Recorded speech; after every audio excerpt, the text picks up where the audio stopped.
What's up, everyone? Welcome to episode 41 of Unfiltered. I'm your host, ChanManV, and we got Destiny and Richard Lewis here. What's up, fellas? I'm waiting for Destiny, but he's always too sleepy, so I'll go Man, first. you guys are supposed to have, you're supposed to match my energy, guys. God, what the fuck, There we go. Oh, I feel energized after that. Yeah, I'm pretty fucking good. It's going to be an interesting show. I'm looking forward to it, as always. What's up, Steven? How's it going? Pretty good, buddy. All right, good stuff. Well, today, guys, we got a ton of stuff. Man, we kind of been on a roll, or just the last couple weeks with just like StarCraft 2 very, very oriented episodes. So today we're gonna make up for some lost time. We're gonna try to get all kinds of topics in today. So we'll be talking some SE2 in the beginning, going into some League of Legends talk. Holy shit, we're talking League of Legends on this show, and Steven's not playing League of Legends anymore. That Pandora's box has been fucking open, dude. And we're not advertising Destiny stream this time, so it's gonna be cool. We'll follow it up with some Twitch plays Pokemon. Lots of interesting things happening there. In particular, dealing with Steven doing some crazy cool things there. And then we got some DayZ news, which I think we can talk some about. Some news yesterday was announced. We'll end things with Q&A. As usual, you can post your questions in either the Unfiltered post in the StarCraft Reddit or the League of Legends Reddit. So just post in one of them. We'll pick the questions from there, and be sure to upvote your favorites, because we're going to choose the ones from the top, because we don't have time to go through all of them. There's no way we're going to go through all of them. So be sure to do that, and let me link those two in case you guys don't have that. It's right here. I'm also being told my voice is low. It's almost like we didn't do a sound check. Serious? You serious? Oh god. That's what people are saying. I don't know. Maybe I'm just not shouting like for a fucking change. But there we go. I've turned myself up at my end. I'll just turn myself down a little. You guys turn up your volumes. I'll just turn myself down a bit. Yeah, this is see, all the people voting for democracy are disappointed already. We've already descended into sound-related anarchy. Yeah, exactly. Exactly. Okay. All right. Well, let's kick things off. We'll talk about StarCraft 2. Richard probably can take a break at this point. But there was... No, I'm down with the kids. You're down with the kids. I am down with the kids. Just because I'm old, don't do this shit to me, man. See, look, now Richard's like super loud now. No, but... Sorry. They announced some balance changes today. If you look at the Reddit thread, I think it's like #1 on the StarCraft subreddit. Steven, you get a chance to read some of those balance changes? Yeah. What you think? It's hard for me to say. The Mothership Core Vision, I don't know how much that affected TVP. I mean, did it a lot, the Mothership Core Vision? I mean, having the extra vision is nice, but it still doesn't make things like a blink all and impossible to blink up with a ledge and whatnot, so... Yeah. The Hydra speed attack upgrade changes seem interesting. I mean, it'll make Hydras a little bit better. I like it more than changing it to 25 gas, which would have made ZVP very, very fucking hard for Protoss. I don't think Protoss would ever play macro game against ZVP if they knew that you could hit with twice as many Hydras or make a Muta switch that much scarier. So that's an okay change. Wouldn't you have liked to see the Hydra change for just like, a week or two? Not really, because I don't like dealing with Protoss all-ins, and I'm sure a lot of Protoss would be all-inning if that change went through. That's probably true. And then the mine upgrade, I could be wrong, and somebody can correct me, but wasn't there a big push at one point in time in Wings of Liberty where David Kim was like, we're going to make mech work for fucking TVP. Yeah, we're going to make it so mech is viable TVP. And what's the funny Mei with the blonde chick, and she's like, mech versus TVP is not going to happen, so stop trying to make it happen. I mean, I guess Widow Mines aren't technically mech for TVP, and I do see a lot of Terrans some Terrans will grab like at least one Widow Mine, or maybe a couple Widow Mines for like drops and whatnot, but I've never seen any Terrans play like heavy Widow Mine play against Protoss. I mean, I could be wrong there. Isn't that the whole point? Is that something that happens in Pro League, or? I mean, isn't that the whole point, though, is to like try to encourage them to use Widow Mines in that matchup? I mean, maybe, but there are so many reasons why mech is hard to make work versus Protoss, and I don't know if just that change is enough to do it. There's also not very many Terrans that explore the strategies of mech versus Protoss, so it seems like you would have to make mech overpowered versus Protoss before any Terrans would be willing to explore it, and then you'd have to start toning it back again, and so I'm not sure. I don't know how I feel about that. I don't remember reading a justification for it. There might have been one there, but I just don't remember reading it. But Yeah, I mean, he doesn't really give much of an explanation in this announcement here, but Yeah, I think he's made him in like previous ones, so I yeah. probably should have read that. But yeah, No, but it'll be good to see. I mean, I'd at least like to see people experimenting with Widow Mines in that matchup because I mean, we see the same composition every single game, and we've seen the same composition probably for the last 3 years now for the most part in that matchup. So anything different would be kind of cool, or at least anything different from the standard meta would be nice to see.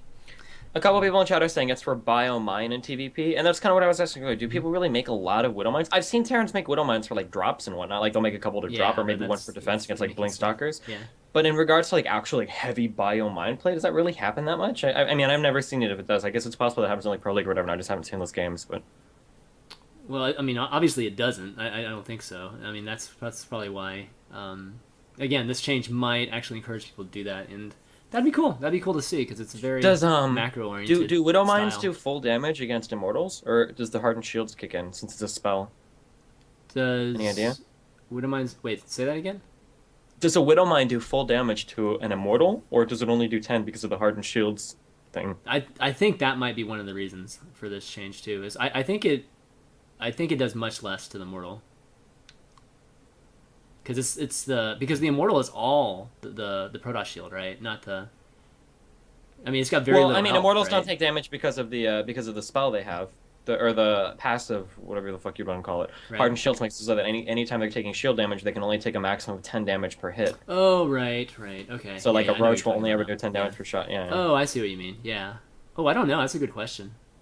That might be like I said. Oh, they're saying mine does full damage. So okay, so that's pretty big. But if Protoss are using a lot of Mortals, but yeah. Oh yeah, I forgot about that passive actually. That's a big part of the Mortal. I haven't actually looked really closely at the passive. Yeah, what Dwindle says in chat is a good point too. Usually in TvP, it seems like the Terran is always like the Terran has to be a step ahead of the Protoss in regards to the tech switches and whatnot. If a Protoss shows up at your front door with 3 to 4 Colossus and you don't have any Viking, like you're in for a world of fucking pain. Or if the Protoss has like 4 Colossus and like 6 High Templar or whatever, and you don't have a single Ghost, like you're fucked, man. Like good luck. Like you better have like MKP, 2011 or MVP 2011 tier micro because you're gonna get absolutely rectified.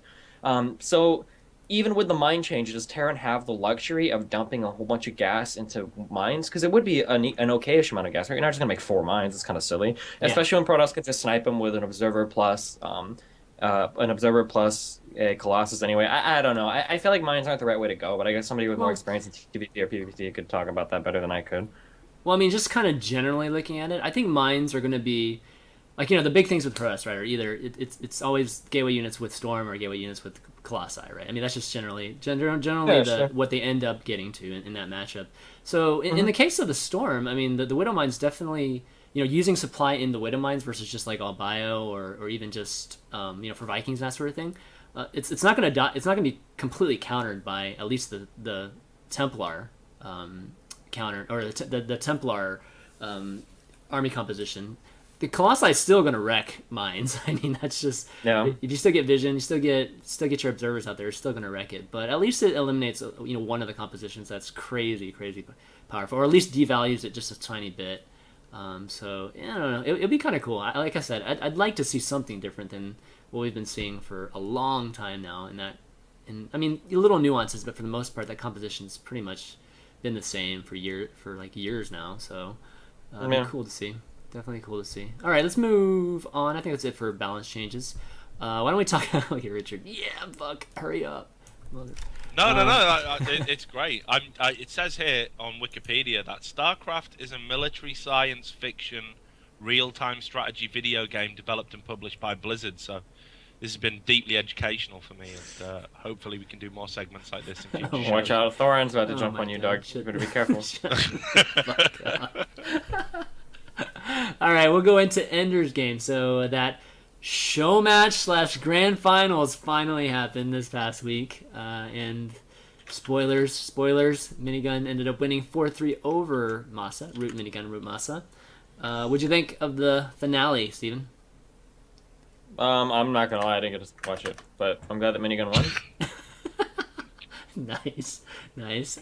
Okay, yeah, I mean, I think a lot of people were rooting for Minigun, so really cool. Obviously, it's Chad Jones. Chad motherfucking... I don't know, so many nicknames these days. Jones, and he won $7,000, I believe. So pretty Yep, nice plus winnings the 3,000 he won from the first tournament, Yeah. I think. Yeah. And Maybe was it a winner little bit take all? Masa went home with like 3,000, right, or something like that. If it was a $10,000 show match Yeah. and Minigun walked home with $7,000, how could it be winner I take all? forgot it was a 10,000, asshole. Okay. Jeez. No, I'm just kidding. I'm sorry. Thought you guys were good at math. Yeah, fuck Oh. you. I'm here to break that. No, I'm just kidding. This is so. In terms of the Ender's Game, I mean, that's kind of the finale of it. Have you guys seen any kind of tweets or anything from Adam? Just maybe giving just an overall impression of how it went and was successful. Did a lot of people buy Ender's Game on Blu-ray and all that good stuff? From Adam? Or Why just from Adam? Or just anybody. I mean, any MLG or anybody Yeah, it was related to the whole thing.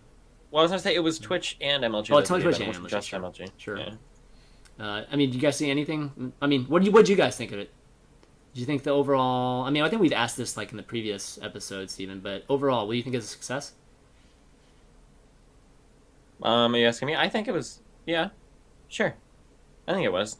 The NA events get a little bit less viewers. I think it would have helped if the format would have been a little bit different from the previous MLG tournament, at least on our end. Yeah. Because I know like the format that they did, I think I don't know if it was the same on the Twitch one, but I know for ours it was the exact same as before. But I mean, it was a pretty good deal. The Lionsgate people purportedly paid really well, and the event got a good number of viewers. So for an NA only event. Yeah, I think so too. I think it was cool getting a chance. I mean, not only to work with a production company, which Richard would probably say it's just like whatever, you could pretty much replace Lionsgate with any other company, but it's still cool. All right, it's still cool that they had. It's like I've been on your shows before. I know, Chris. exactly right, but at least they had some relevance too. Instead of having me on, why don't you just make a Richard Lewis soundboard? Dude, I think I it's could bullshit. do that. They won't be back. I could do that. I could get a video editor just to make like canned answers from you. Fit That'd out be my awesome. fucking lexicon of quotes. Like, that's just... Oh my god. No, but it is true. It is worth mentioning, right? If the measure of it being a success is like what Lionsgate think, which is we spent a bunch of money and we got a bit of presence among a key demographic that we wanted to sell the movie to, if that's what us in esports are measuring, success by, then yeah, it was fucking successful. They ain't coming back though, by the way. Just let's say You never that know. right now. If they come out with another what about Ender's Game 2? Or Part 2 or some other sci-fi movie. Why not? No one ever does. How many times have we heard it? Like Papa John's, eBay, like every company that ever comes into these things. It's like, right, basically what they've done is they've appointed someone internally, some like 23-year-old, into like some mid-tier management position, and they've given him a tiny little piddling marketing budget. And because he happens to play games in his spare times, he thinks it's going to be like a great idea to advertise through games and knock it out the park. And he spends a bunch of money that he thinks is a lot of money, and it ain't.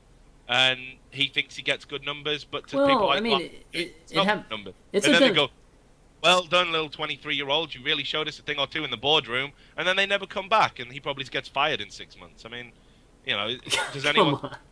Say, no, come on. No, you come on, Chris. No, so in particular with the Ender's Game thing, I mean, the demographic seems to match up a little bit.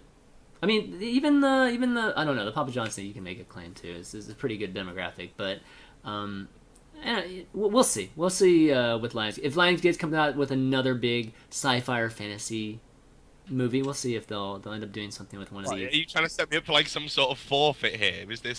Is this what we're doing? That's impossible. I know better, man. I know I better leave than my that. shoe, goddammit. Is that what you want me to say? Like, they're not coming back, dude. Like, if they do, we'll talk then, but they're not, so it's okay. Like, I'll remember today. But yeah, anyways, in general, I think for the NA scene, I think it was really, really great. And hopefully we'll get a chance to see some more opportunities like that and have MLG and Twitch make opportunities like this. I think that's really, really cool for the NA scene. All right, moving on. Real quick mention of Shoutcraft Clan Wars. Happened this week. We had a Team Acer versus Mouse, I think, battle it out. And I honestly only caught like maybe 2 of the games. But you guys can check out the VODs. Actually, I don't have the link to the VODs here, but definitely check out the VODs for it. The games on those maps were really, really interesting. And that's the biggest thing I took from watching the few games I had were really seeing some of those really crazy maps, and some of the play with it were pretty interesting. So check it out when you can. We'll talk more about Clan Wars I guess in the future for sure. We'll have TB talk a little bit more about it, but have so much to talk about today that we didn't want to spend too much time there. Let's talk about SeaStory Cup next. That was announced today too. Take is doing another home story-like event. It's much smaller than home story, and it seems to be very, very European-centric, which, I mean, they've always been kind of European-centric, but this one is, like, very European. It's got some Korean players in it, too, but most of the foreigners, actually, almost all, I think all the foreigners are European, if I believe. Let me bring it up here real quick, let you guys see it. But 30,000 prize pool, and it's not only a StarCraft 2 tournament, it's also Hearthstone. All right, here we go, Richard. It's StarCraft 2 and Hearthstone. It's going to be casted by Rotterdam Artosis Rodan. Rotterdam Artosis obviously being StarCraft, and then Artosis is probably going to be double timing it here in StarCraft 2 and Hearthstone in the casting. And he's playing too. He's triple timing it. He's playing too, dude. But you can see the StarCraft 2 players here. Stefano's in it. That's probably the biggest thing that stuck out to me. It's like, oh, is that the great retired Stefano? Yes. He's probably been at as many tournaments since he retired than when he represented EG. Maybe, but, maybe, yeah. But he's a cool dude, so it's okay. So it looks like what? There's only three. There's three Koreans. So Chachi, MC, and Hyun. So pretty good mix here. I think it's some of the usual suspects. There's some others in here that you don't always see, but most of the usual suspects, I guess, at Home Story Cup. But then you have 15,000 towards StarCraft 2, and then 15,000 towards Hearthstone. And there's only 8 players in Hearthstone, guys. This is awesome for them. Look at the breakdowns. Top 4 get 8, 4, 2,000, 1,000. So basically half the Hearthstone players get $15,000. Thoughts? Actually, well, have any of the StarCraft 2 players been salty about that? I don't think so. I mean, I don't think they think about that part of it. I mean, they're getting 15,000 too. Top 4, same thing.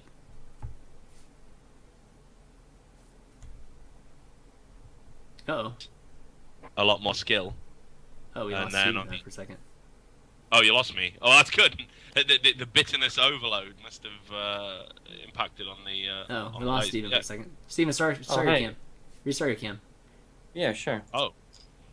Was I the only one that got dropped there? The audio paused for a second for sure, so I think maybe Skype was freaking out a little bit. But yeah. Whatever. So, Richard, your cam's a little frozen too. Yeah, I'll restart. Yeah, I was just saying that it must, like, if I was a StarCraft player, I'd be really pissed off. I'd be kind of salty about it.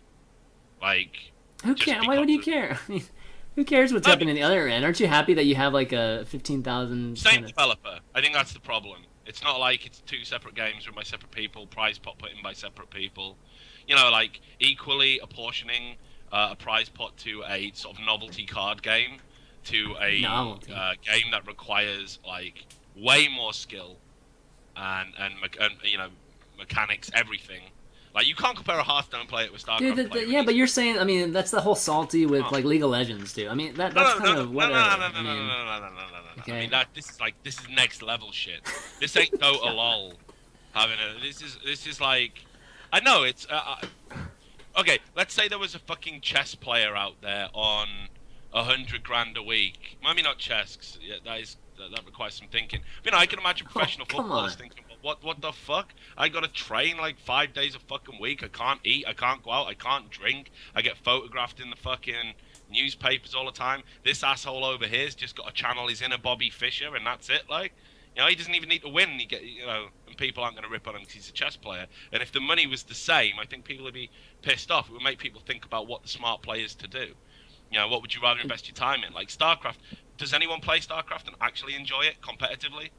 It's so fucking hard and fucking soul destroying. Whenever I watch a player's stream, they just seem objectively miserable. But you know, you do it out of like a love for sort of bettering yourself and competing and the lifestyle and the pedigree. And now it's on a par with a fucking novelty card game. Like, that's okay. That's, I think, a little unfair comparison there. Steven, what are your thoughts on this? I don't even know what was announced, and I missed like 50% of what was just said because the audio was cut out. Can you refresh me on what? Fuck? All right, here. I was gone for like a minute. I didn't know. Linking this. So Take Dennis announced a another home story like event called the SeaStory Cup. And it's like a mini version of the Home Story Cup. So they have their StarCraft 2 portion, like they always do, and they have like 16 players there. Usual suspects mostly, but the interesting part is that there's another game that's going to be included, or another tournament that's included, which is a Hearthstone tournament. And the prize for the SeaStory is 30,000, but it's split evenly between the two games. So there's 15,000 for StarCraft, and then 15,000 for Hearthstone. But Hearthstone, it's like an 8-man invitational. So 4 of the players, first through fourth, receive 8,000, 4,000, 2,000, 1,000 for both sides. So for Hearthstone, it's like half the players, they're gonna be leaving with decent amount of money. Actually, more money than some of the people making WCS. Honestly, just to be completely honest. Just to rub it in. I'm comparing. Getting called a troll. I just think that's bullshit. Like, I feel for the StarCraft players. Like. Yeah, but I think no one was saying we can talk about it more from the standpoint of Hearthstone versus like StarCraft. I mean, Hearthstone is this crazy, or is this actually about right given the viewership they've been getting? I think it's actually an okay idea. I mean, if you think about it, Hearthstone might be drawing better numbers right now than StarCraft 2. So tying the two tournaments together might give Take a little bit more exposure of his Hearthstone audience to, if he has a Hearthstone audience to a StarCraft 2 event, kind of like a way of tricking them to watch if they're already watching. Obviously, the prize distribution is uneven, but I'm hoping that it's uneven because it reflects the interest in both events. Hopefully, maybe Spinner are getting way more viewers for the Hearthstone event than the StarCraft 2 event, and that's how you can justify, that higher per capita distribution of prize pool on the Hearthstone side. But yeah, I mean, that would be my guess. I mean, just to refresh you guys, I don't know if you've been watching that ESPN Fight Night stuff. I mean, it's gotten up to like 35,000 on some days.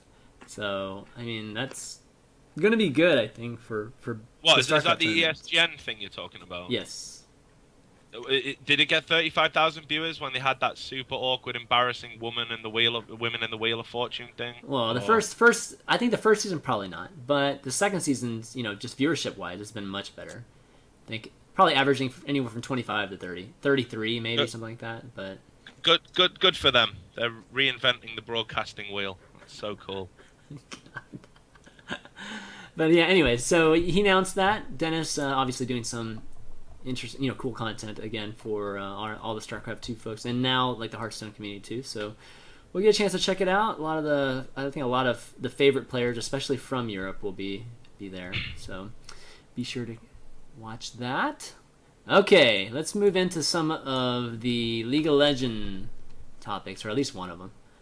The big one being the XDG drama, which happened last week. It's been rough, almost a week, not quite a week, maybe like 4 or 5 days ago, something like that.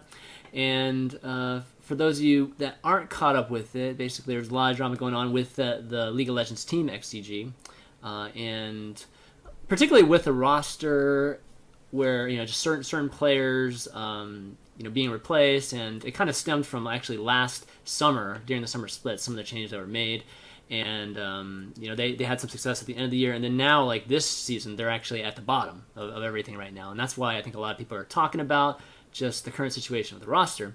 And our guest here, Richard, wrote some articles pertaining to maybe why that is, and pointing out some different changes, and it kind of led to a lot of different crazy things where like one of the players was they announced that he was retiring when he kind of wasn't, and Richard was kind of covering all of that, and it led to a talk about nepotism too, which was because the manager of the team happened to be a brother of one of the players.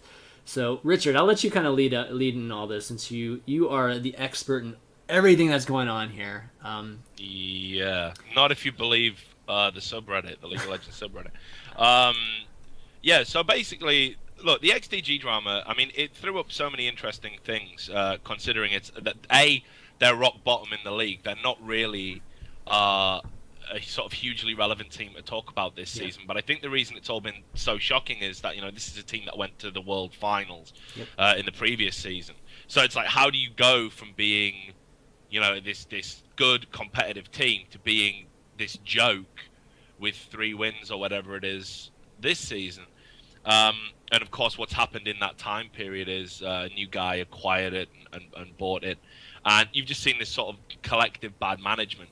Now, what happened was I get fed a lot of League of Legends leaks by a lot of people because it's not necessarily because I'm the best person qualified or I'm well known.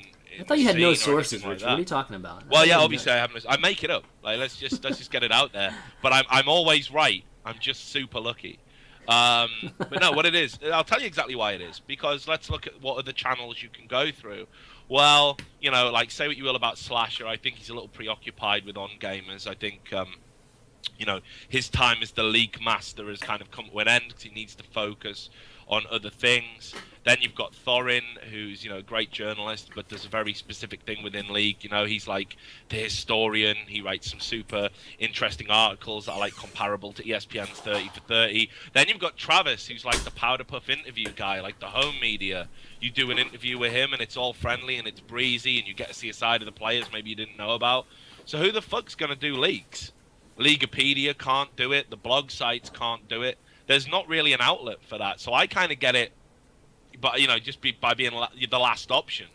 You know, it's like being the fat girl at the prom. You know, it really sucks, dude. Yeah. Do you not want to... Do you want to dance with no one? Right? Or do you want to dance with a fat chick? You know, like... And I'm the fat chick. Oh, my God. Okay. So, you know, which shows, I think, very good... shows what a progressive human being I am to use language like that. But anyway, so people come to me and they say, well, you just leak it because, you know, no one else will. So I do. It's always reliable. I always double check. I always verify. So when I got this, I was like, well, the way it was told to me was XDG are kind of trying this out, and they're still looking to come to the best resolution. They want to keep it under the radar. They don't want anyone to know about it, and they're going to announce it just before their games on the weekend, so you've got a few days to play with it. And I think that, you know, and the original plan, I think, was to basically bench Bloodwater. I think this is all reading between the lines, based on what I've been told by my sources and other people. I think the original plan was Bloodwater was going to move to the bench, and they were going to replace him. But the problem with that is they have to come up with a good reason to bench him, because Bloodwater was one of the standout players in the team, and everybody knows who the weak links are. So they wanted to come up with this whole retirement thing. Now, Bloodwater is in education. He has said he's thinking about retirement because he doesn't know if he's going to be able to commit to being an LCS player next year. So, but they also, the management were like, holy shit, we don't want to be accused of benching our better player. So they tried to make up this bullshit story, and my leak basically came right in the middle of that. Then off the back of that, XDG got so pissed off that it had been leaked, they decided to apportion blame to Bloodwater, wrongly, by the way. You know, not that I'll ever reveal a source or anything like that, but, you know, I haven't even spoken with Bloodwater personally. And they punished him for it, and that punishment is to effectively be kicked from the team. So while the community was saying, oh my God, you got it wrong, and getting sucked in by XDG's spinning of events, no one was actually looking at the fact that they did something worse than bench him. They have sort of pushed him out as a form of punishment because they're blaming him for the leak. So then the knock-on drama was, why don't more people leak it? Which, you know, I won't go into that, but I think it's pretty pathetic that here we are in, you know, esports 2014, and we still have to we still labor under this delusion that organizations own information. They don't. It's my job to find out what you don't want me to know. This is the game. You need to shore up shit at your end so I can't find out. And I have to come to you for a press release. But I'm under no obligation if I find out information to not leak it to you. I mean, I can't believe anyone would argue differently. So there was all of that. And then, after they released some bullshit statement calling me a tabloid hack and used on gamers as a mouthpiece to peddle a lie, Bloodwater then doesn't ask me anything on Reddit and basically says, yeah, I got kicked. They're talking out their ass. They're lying. So they got fucked twice. I mean, they made idiots of themselves twice. Yeah, so that's I mean, Bloodwater did an AMA too. If you guys, let me link that in here too. I just linked Richard's article too, so you guys can catch up on it if you guys are not. You know, and I just think at that point, I think it's just better for everybody to come clean. But no, the owner, you know, Marshall Alexander or whatever his fucking name is, like, yeah, he's like boo-hooing about how tabloid I am and blah blah blah, how he won't work with people like me. You know, I gave him ample opportunity. He could have got in touch with me. He didn't want to do that. So, Yeah, it's really pathetic, and I feel sorry for all the fucking players. And I will say, if what I was saying was so radically untrue and unfair, I think one of the players might have come out and said something by now, but they haven't. You know, and I just think, fuck their lives because they're being serially mismanaged into the ground. And where that mismanagement stems from is the fact that Zuna, who's a great guy by the way, a nice guy. He tried to be double lift. That was what fucked him over. He tried to be double lift. Like he tried to trash talk people, not play wise because he's shit. But it's hard to be double lift. Well, shit within LCS standards anyway. Right. But he tried to be the trash talking hero. Like the edgy guy. And unfortunately, League of Legends ain't having that. Like if you haven't got 3 seasons under your belt and massive stream numbers, any form of edge is going to get shot down. You just can't do it. So he tried it. And now he gets shit on for being an asshole when he's not an asshole. He's a really cool dude. He just can't play to an LCS standard. But his brother is the coach. So we're talking about Kenma here. So exactly. So Kenma's just like, well, I got this plan, guys. What we're gonna do is we're gonna keep my brother in the team at all fucking costs and swap all of you around to fit that end. Because his shot calling is so important to the team. And again, my sources tell me in team meetings, Kenma sits there with a straight face talking to the players about how important Zuna is to the team. And they just let it wash over them like, holy shit, this bullshit again? Really? Again? About your brother and how good he is? Oh, fucking hell, man. So why wouldn't they speak up to Worlds. What the fuck? So why wouldn't they speak up in those internal meetings?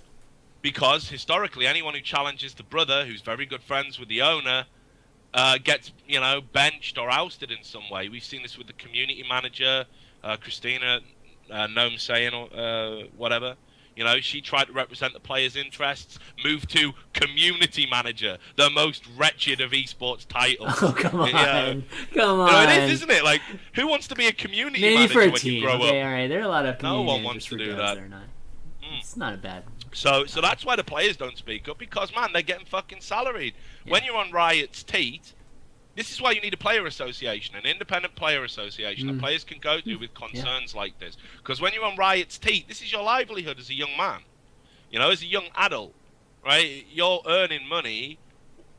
What are you going to do? Annoy a guy who can kick you from the team and then you lose all of that for having a disagreement? They're going to lose it anyway because they're going to get fucking relegated. Although... news today, just to sort of come to the end point of the drama, they may actually be listening to sense. We may have finally got through to them, Reddit and hack journalists of the world. We may have finally done it because in solo queue, Xmithy's back sort of jungling, and I just got linked to a screenshot which I've sent you, Chris, if you want to put it. It looks like Sheep from the Curse Academy is now in XDG. He's tagged up on solo queue. So make of that what you will. I think changes might be coming. And they need to, because Nick Wu, who they've brought into jungle, he's an amazing top laner. So good to watch with complexity. Zero presence as a jungler. It's not the same discipline. And Xmithy was one of the best junglers in America, perhaps second only to Meteos. Yeah. When he was jungling. And he needs to be back in the fucking jungle if they want to have any chance of staying in LCS. And the management should put their little egos aside. And they're saying stuff in their AMA like, we're not going to react to community pressure. Well, it's not just community pressure. The community's right. What they're telling you to do is correct. So fucking man up, do it, swallow your pride, and do what's good for the organisation, good for your fans, and more importantly, good for the players that you've got a duty of care to. So that's the XDG drama in a nutshell. So does that kind of management and mismanagement happen a lot in StarCraft, Steven? I don't remember. No, this is pretty unique. It's never even happened in League either. I don't think I can think of a single example in League where there have been really fucked up management, except for maybe Hotshot GG and CLG and Reginald and TSM. Well, actually, maybe Come on, you just named 2 of them right there.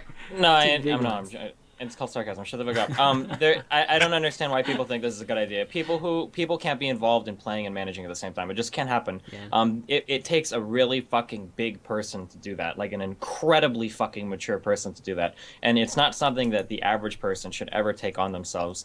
Reginald was absolutely incapable of doing it, and almost did irreparable damage to TSM. I'm so glad that he finally had the wisdom to step down. Hotshot had to I'm not entirely sure of everything that went on with Hotshot and CLG, but I know eventually he stepped down too.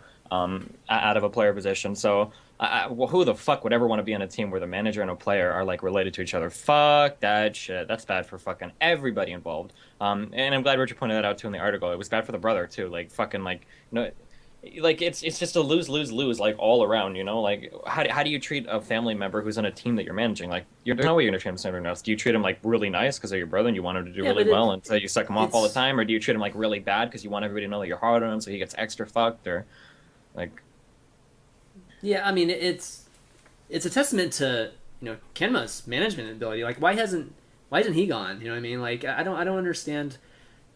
Because he's friends with the owner. I know, but that's the biggest issue right there, is that the management is actually protected by ownership. Like, here's the thing: if this guy, right, if there was something about this guy, if there was something about Kenma, then how the fuck has he conspired to dismantle a side that went to Worlds and put them bottom of the NA? Right.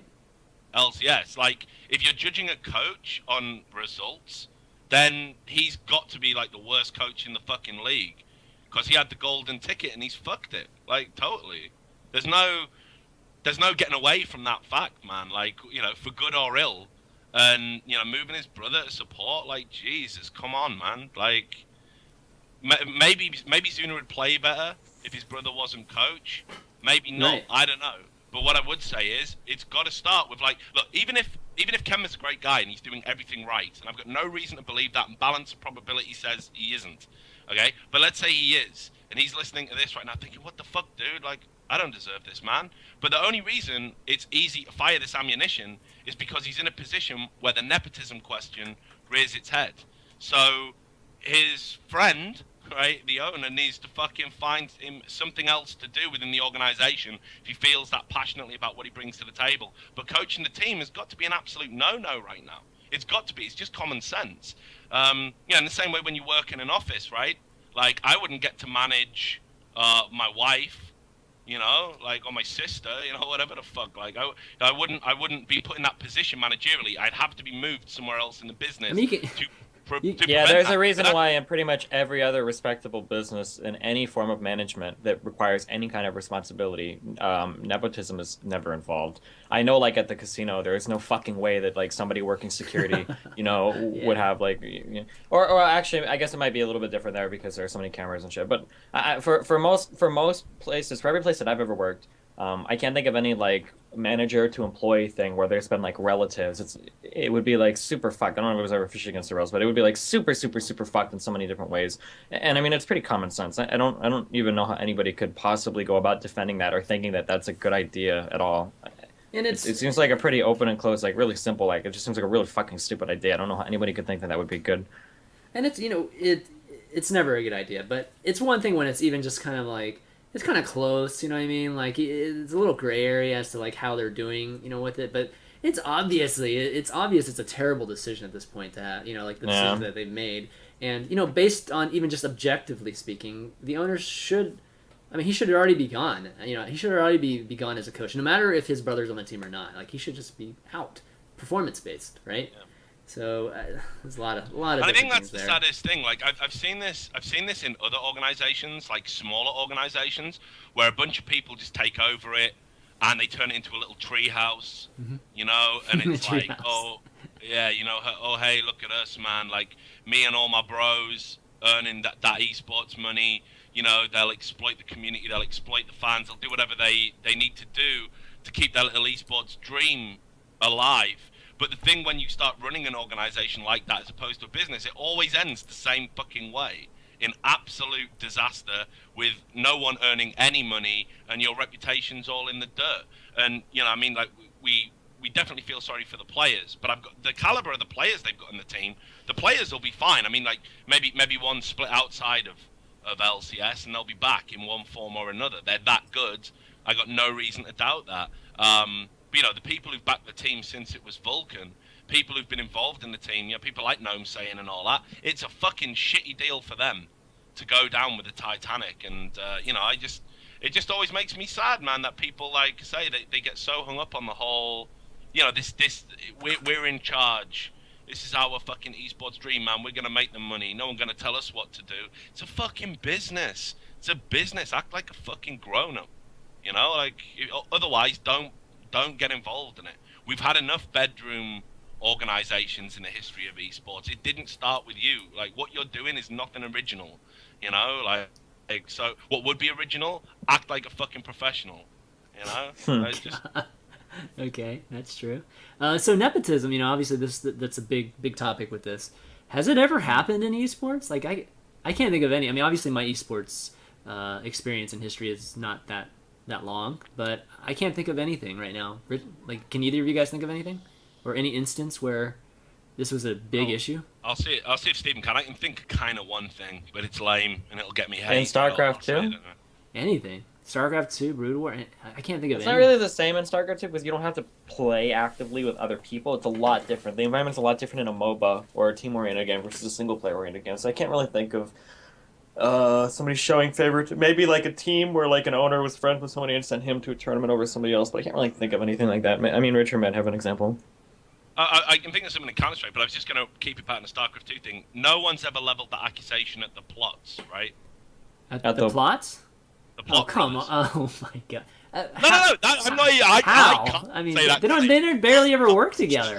I'm asking you if anyone has ever said that. No, they don't even work together. I think that they work too far separately. Like, if it was something where, like... Actually... No, because if it was something where let's say Tasteless was like really unpopular, nobody wanted to see him, and Day9 was super popular, and we kept seeing all of these casts where Day9 and Tasteless were like working together all the time, and even though other casters could be running them would be better than Tasteless, then people would be like, this is bullshit, like Tasteless sucks, like why the fuck is he here all the time? But Tasteless and Day9 both found are arguably inarguably they're two of the most successful people in StarCraft, and they did it completely separately. So I don't think you can say like one like favored the other and that's why he's there or whatever. I think that they both came to where they are today.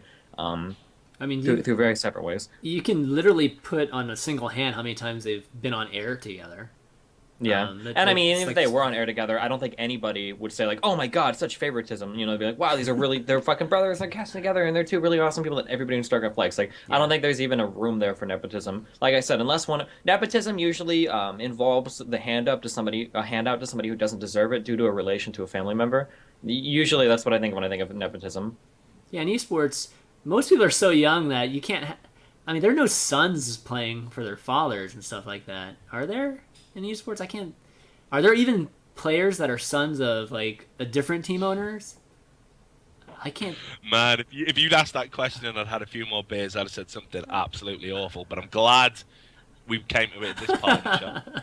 No, there certainly aren't any. I can't think of anything close. Yeah, to that. I mean, I think generally speaking, a lot of. I think I've seen maybe like. So it's mostly brothers. That's kind of what I'm trying to get at. Brothers or siblings, that sort of thing. I've seen a lot of, parents funding esports bullshit. Like, you know what I mean? They'll go out and get their kid like a 10 grand credit card in their name, and then he says, "Hey everyone, look, I'm an organization now. You know, Quantic or whatever." Yeah. Right? Okay. Yeah. So it's a little. I'm just kidding. Different. It's a little different. But okay. Because their parents, they're not involved directly in esports. They're just funding someone doing terrible things in esports. So, there's Juan in Counter-Strike. Juan and Sapphire, and their brother and sister. And Juan used to play for 3D in the CGS, and Sapphire played in the top female team. And she now writes for ESEA News, I think, and I think she got juiced in with all the male pros. Juiced in as in, contacts, nothing else. Because to get interviews and things like that because of him, maybe. But that's not really. Yeah, it's not. That's not on the same level at all. No, that's what I mean. I think it's like, and this is why it's so unique. Yeah. And I find it hilarious that given how unique it is, the guys at XDG can't see how ridiculous it is. How because we've racked. Yeah, I racked my brain on the show. That's a good example. Maybe the best example in StarCraft 2 could be the shit. It's not really nepotism, but the shit that went on in Slayers between like Slayers, MMA Eve, and the other chick or whatever. There was like some weird shit that happened there, right? I don't even remember the details. But Jessica was fucking crazy, and I know that like a lot of weird shit came out as a result of that. Remind me. I kind of vaguely remember what you're talking about, but you mean when she got a lot of shit, so So Jessica went nuts, like legally all over those people. Is that what you're talking about? Or No, there was. Fuck, I can't remember. There was something where who was the other chick? Who was the other girl? Slayer's Eve? no? Or Eve was on. Wasn't there like some like MMA liked her, and then like some random weird fucking bullshit happened, and then like Boxer or like Jessica didn't like MMA, and then Boxer ended up kicking MMA off the team because Jessica and MMA didn't go. It was like some weird shit. I don't remember. It was like I a didn't know long if it was fucking related to like that whole Eve thing. It might not have been. It all kind of runs together for me, but. Man, What's that? What's like, that? it's like fan fiction here or something, man. What's that? If you guys ever think, oh, I see Total Biscuit in chat. If you guys ever think that Total Biscuit is bad with the way that he has his like Twitter breakdowns and shit, Jessica is like that multiplied by like 450 million. It's absolutely funny. She'll get the feds on your ass, dude. If you're ever bored, I think like Jessica tweeted a picture once where she printed out like every single negative thing said about her on the internet. She said she was gonna take everybody to court over it. Like, holy fuck, Jessica had some serious. I'm problems. gonna do that. I thought you were talking about that. I thought you were talking about that. I think Eve was getting a lot of like trolls and crap like that, and Jessica was, threatening legal shit for that. Because in Korea, like, you actually take, you can actually get in pretty big trouble trolling, like even on social nets and stuff. So it's kind of crazy over there. Chris, what was that Dota team where they brought in the girlfriend to manage it? The girlfriend of the player or some shit, and like the player was intent to leave. It definitely happened. It was definitely real, but I can't remember it. I even talked about this on some other show, but because it was Dota, I just removed it from my memory. Are you trolling me right now? No, this is real. Someone will say it in Twitch chat. Fuck it, let them be the guest. They'll get it. They'll find it. There, look, see? There, look, someone put it. Sayuri and LGD. There you go. Someone. Oh, Sayuri. Oh, you're talking about that. You're not talking about Alliance, are you? Right? Is that it? Is that what I'm talking about? What am I talking about? I don't fucking know. You're not talking about Alliance, are you, and Kelly? Oh, it could be Alliance and Kelly. Like, what the fuck? I don't know. Look, it's Dota. Oh, I can't spread myself across every game, guys. I can only focus on like 3 or 4. I'm old. My brain doesn't work. My body doesn't work. Oh, I've got long left. Right? Just let me focus. I can't focus on everything. So if I get this wrong, I'm sorry. I'm sorry, everyone. But yeah, that one. That person. That one. Okay. That's relevant. I mean, it's not officially nepotism, but kind of. Yeah, what is it? What is it when you're fucking someone then? If you're not related but you're fucking them, what's the word for that? I don't even know the word. I thought it would be nepotism. I mean, I don't know. Fraternization. Look at Destiny trying to be all gentleman. Shit, like, man, I set you up for such a good joke there, Steve, and you went serious. Fuck. I'm sorry. What was the joke? I don't know. I just thought you would have said something witty. No, that was even Alliance, Steve. Fuck all of you. What was the question again? What do you call it when you're fucking someone or whatever? Yeah, and you give them preferential treatment because you're fucking them. I don't even know, man. I slow can't. Steven. I just woke up like an hour ago. Usually Steven would be like that, man. Someone's helpfully suggested incest. I don't want to go to that. No, it is house. not incest. Ever. My God. Christmas in his house must suck. Oh, no pun intended. Anyway, so yeah, next topic. There is